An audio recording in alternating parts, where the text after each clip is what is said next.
Nació en Aracataca, Colombia, un marzo de hace 87 años, un día en que Dios estaba distraído, en que las 9 de la mañana duraron hasta entrada la noche, en que hubo ron y llovía. Debió llamarse Olegario, pero esa mañana nadie se acordó del santoral.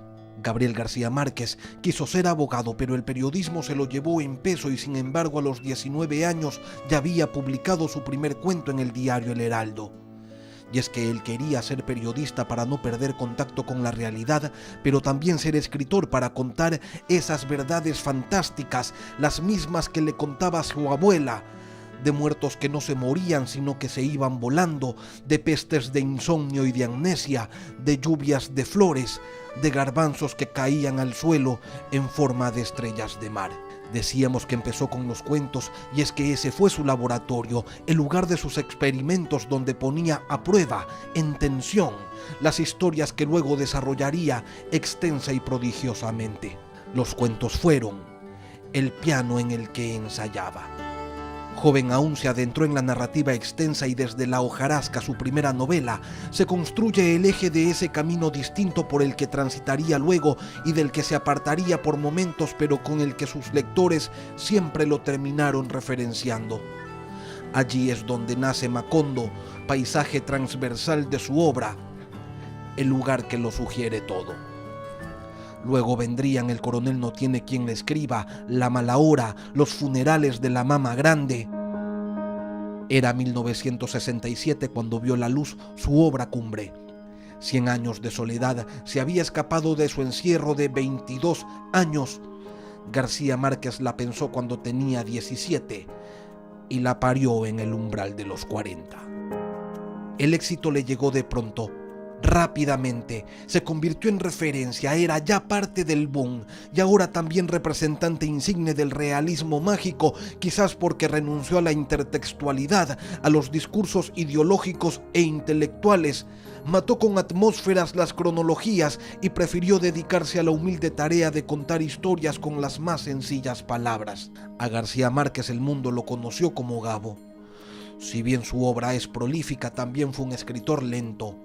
Se tomaba su tiempo en construir relatos, quizá porque las estirpes condenadas a 100 años de soledad no tienen una segunda oportunidad sobre la tierra.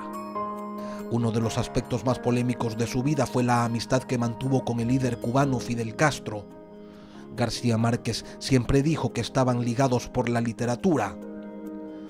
Otros contaban que algo tenía que ver su fascinación por los caudillos. El autor colombiano supo desmarcarse de las letras y fue siempre también un hombre de cine, un adaptador de textos propios y ajenos.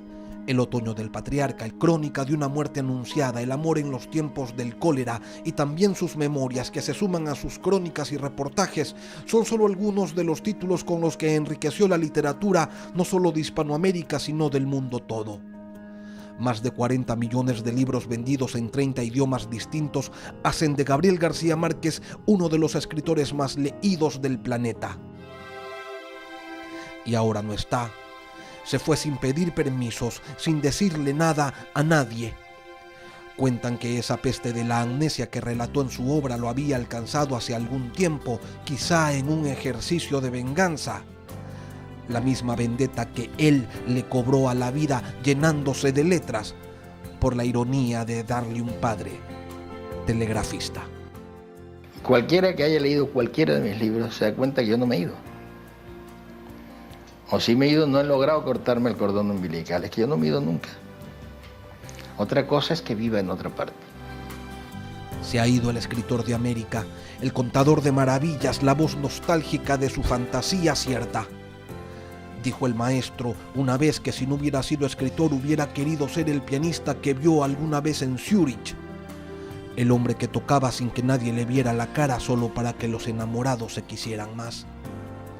Y es que él fue seguidor, fiel creyente de ese apotegma que define como única prueba concreta de la existencia del hombre a la poesía. Hoy nos ha llegado la noticia de que Gabriel García Márquez se ha muerto. Razón tenía la viuda de Montiel. El mundo está mal hecho.